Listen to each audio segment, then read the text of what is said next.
Hi guys, இன்றைக்கி டேஸ்டியான ஒரு பாதாம் அல்வா எப்படி பண்ணுறதுன்னு பார்க்கலாம். நல்லா சோக் பண்ண பாதாமை மிக்ஸி ஜாரில் மில்க்கு சேர்த்து நல்லா கிரைண்ட் பண்ணி எடுத்துக்கலாம். அட் த சேம் டைம் ஒரு பேனை எடுத்துகிட்டு அதில் கீ போட்டுட்டு நம்ம கிரைண்ட் பண்ணி வச்சுருக்கிறது அதில் மிக்ஸ் பண்ணிக்கலாம். நல்லா மிக்ஸ் பண்ணணும்.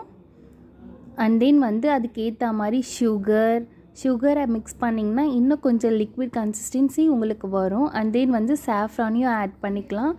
அது கலருக்காக நம்ம யூஸ் பண்ணுறோம். அண்ட் தென் கீ சேர்த்து நல்லா கலரி விடணும். இது நல்லா வெந்தால் தான் நம்மளோட பாதாம் அல்வா நல்லா டேஸ்ட்டாக இருக்கும். இப்போது நம்ம மில்க்கை சேர்த்து நல்லா அந்த பாதாமை வேக வைக்க போகிறோம். நல்லா மிக்ஸ் பண்ணிகிட்டே இருக்கணும். இதுக்கு நீங்கள் ஒரு நான்ஸ்டிக் பேன் எடுக்கிறது உங்களுக்கு நல்லா யூஸ்ஃபுல்லாக இருக்கும். அண்ட் தென் கொஞ்சமாக சுகரை போட்டுக்கலாம்.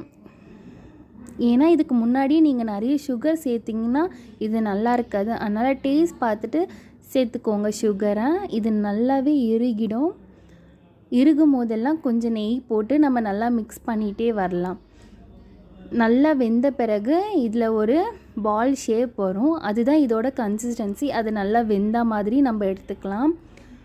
இப்போ நான் கிரைண்ட் பண்ணி வச்சுருக்க ரா ஆல்மண்டை அதில் சேர்த்து நல்லா மிக்ஸ் பண்ணி வைக்கிறேன்.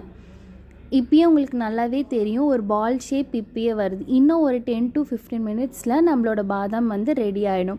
இப்போ லைட்டாக ஏலக்காவை தூளை போட்டு நான் நல்லா மிக்ஸ் பண்ணிகிட்டே வரேன். ஏலக்காய் போட்டிங்கன்னா ஸ்மெல் நல்லா உங்களுக்கு என்ஹான்ஸ் பண்ணிட்டு வரும். இப்போயே உங்களுக்கு நல்லா தெரியுதுல, நல்லா பால் ஷேப்பில் அதுவே வந்துடும். அவ்வளோதான், நம்ம டேஸ்டியான பாதாம் அல்வா ரெடி ஆகிடுச்சு. கொஞ்சம் கீ கலந்து அதை நல்லா மிக்ஸ் பண்ணிகிட்டே வந்துட்டோம்னா நம்மளோட பாதாம் அல்வா ரெடி ஆகிடுச்சு. இப்போ ஒரு பிளேட்டில் எடுத்து போட்டு சர்வ் பண்ணலாம்.